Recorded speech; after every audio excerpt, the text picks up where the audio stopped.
आखिर क्यों मांगनी पड़ी राजकुमार को भी। नमस्कार दोस्तों, आप सुन रहे हैं सुंदर मोटिवेशनल एक और नई कहानी के साथ। एक राजा था जो बहुत ही न्यायप्रिय, समझदार और प्रजा का ख्याल रखने वाला शासक था। इसलिए प्रजा भी उससे बहुत प्यार करती थी। राजा को किसी बात की कोई कमी नहीं थी। इसके पास वह हर चीज थी जिससे वह सुखी रह सकता था। लेकिन सिर्फ कमी थी संतान की, और इसी वजह से राजा बहुत ही परेशान रहता था। अपने राजा को दुखी देखकर उससे प्यार करने वाली प्रजा भी राजा के लिए दुखी होती थी। राजा का भाग्य बहुत ही अच्छा था, इसलिए देर से ही सही उसे संतान की प्राप्ति हुई और घर में एक प्यारे से राजकुमार ने जन्म लिया। पुत्र की प्राप्ति की खुशी में राजा ने बहुत ही बड़ा जश्न मनाया। एक बड़ा उत्सव किया और प्रजा को भी खुश किया। काफी लंबे समय के बाद पुत्र की प्राप्ति होने की वजह से राजकुमार को ज्यादा ही लाड प्यार से बड़ा किया जाने लगा। वह कहते हैं ना कि ज्यादा लाड प्यार भी अच्छा नहीं होता। ये कहावत सच हो गई। और राजकुमार जैसे जैसे बड़ा होता गया, वह जिद्दी और अहंकारी होता गया। उसे लगता कि वह राजकुमार है, इसीलिए उसकी वह हर इच्छा पूरी होगी और हर कोई उसके आदेश का गुलामों की तरह पालन करेगा। उसने प्रजा को, सैनिकों को अपनी मनमानी करके बहुत ही परेशान किया। सभी राजकुमार से काफी परेशान और दुखी रहने लगे। कई बार लोगों को शिकायत राजकुमार की शिकायत राजा से की। जब भी कोई राजकुमार की शिकायत लेकर राजा के पास जाता, तो राजा का सिर शर्म से झुक जाता। राजा इस परिस्थिति को बदलना चाहता था। राजा चाहता था कि उसका बेटा अच्छा काम करे, नेकी की राह पर चले। तो राजा ने एक बहुत ही बड़ी सभा बुलाई और अपने राज्य तथा दूसरे राज्य से कई बुद्धिमान लोगों को बुलाया, और उस सभा में इस विषय पर चर्चा की गई। राजकुमार को सही रास्ते पर कैसे लाया जाए। कई बुद्धिमान लोगों ने राजा को अलग अलग उपाय और सुझाव दिए, लेकिन राजा को किसी का भी उपाय से संतुष्ट नहीं हुए। अंत में एक मंत्री ने राजा से कहा कि राजा जी, राजकुमार को सही रास्ते पर लाने का एक ही साधारण तरीका है। जीवन जीने की आवश्यकता है। अगर आप चाहते हो, आपके राजगुरु के आश्रम में कुछ समय के लिए भेज सकते हो। तो मैंने सुना है वहाँ जानवर भी इंसान होकर निकलते हैं। राजा को यह उपाय काफी पसंद आया। राजा अगले ही दिन राजकुमार को लेकर राजगुरु के आश्रम पहुंच गए। राजा ने राजगुरु से अकेले में मिले और उनसे राजकुमार के बारे में सारी बात बताई। राजा की बात सुनने के बाद राजगुरु ने राजा को आश्वासन दिया कि अगली बार जब वो राजकुमार से मिलेंगे तो बहुत ही खुश होंगे।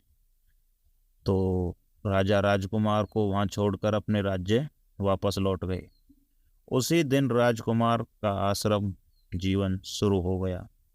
गुरु ने राजकुमार के आश्रम के नियम समझा दिए। जब राजकुमार को पता चला कि उन्हें भिक्षा मांग कर ही खाना मिलेगा, तो राजकुमार को बहुत गुस्सा आया। वह गुरु और आश्रम में रहने वाले सभी शिष्यों को बुरा भला कहने लगा। जैसे जैसे समय बीतता गया, राजकुमार को तेज भूख लगने लगी, लेकिन अपनी अकड़ में राजकुमार ने भिक्षा नहीं मांगी। पहले दिन तो अपनी अकड़ के कारण राजकुमार भूखा ही सो गया, लेकिन अगले दिन उससे ज्यादा भूखा नहीं रह गया। ना चाहते हुए भी बाकी शिष्यों के साथ वह भिक्षा मांगने के लिए निकल गए। राजकुमार की खराब वाणी की वजह से उसे कोई भिक्षा नहीं देता। फिर भी वह अन्य साथियों के साथ बैठकर उसे थोड़ा खाना मिल जाता। धीरे धीरे राजकुमार की वाणी मीठी होती चली गई। एक महीने बाद उसे अच्छी भिक्षा मिली और उसने भरपेट खाना खाया। धीरे धीरे आश्रम के बाकी नियमों की वजह से राजकुमार में बहुत ही ज़्यादा बदलाव आया। गुरु ने देखा कि अब राजकुमार में अच्छा बदलाव आ चुका है और उसके अपने राज्य वापस जाने का समय आ चुका है। इसलिए राजकुमार को अपने साथ लेकर वह सैर पर निकले। रास्ते में गुरु ने राजकुमार को एक बगीचे में गुलाब तोड़कर लाने के लिए कहा। राजकुमार गुलाब तोड़कर ले आए। गुरुजी ने कहा गुलाब को सूंघने के लिए और पूछा कैसा लगा। गुलाब को सूंघते ही राजकुमार के चेहरे पर मुस्कान आ गई और राजकुमार ने गुलाब की खुशबू की बहुत ही तारीफ की। फिर गुरुजी ने उसे नीम के पत्ते तोड़कर लाने के लिए कहा। राजकुमार जैसे ही नीम के पत्ते तोड़कर लाए, गुरुजी ने कहा पत्ते खाने के लिए। नीम के पत्ते मुंह में जाते ही राजकुमार का मुंह कड़वा हो गया और उसे तुरंत थूक दिया। इधर उधर पानी तलाशने लगा। यह सब देखकर गुरु मुस्कुरा रहे थे। पानी पीकर गुरु के पास आया और उसने मुस्कुराने का कारण पूछा। गुरु ने उसे समझाते हुए बताया कि तुम अब तक इस नीम के जैसी करवराहट लिए बैठे हो। जिस तरह तुमने नीम को थूक दिया, वैसे ही अगर तुमने अपना व्यवहार, अपने गुण ही नहीं बदले तो सभी लोग तुम्हें अपनी जीवन से निकाल फेंकेंगे। या फिर तुम इस गुलाब की तरह अपने अंदर अच्छे गुण लेकर आओ, जो सबको अपने पास होने पर भी खुशी देता है। गुरु की बातें अच्छी तरह से समझने के बाद राजकुमार अपने राज्य वापस लौट गया। राजकुमार के व्यवहार और स्वभाव पर आए परिवर्तन से नया राजा, सिर्फ राजा ही नहीं बल्कि सभी मंत्री, सैनिक और प्रजा काफी खुश थी। आगे चलकर राजकुमार काफी न्यायप्रिय और अच्छा राजा बना।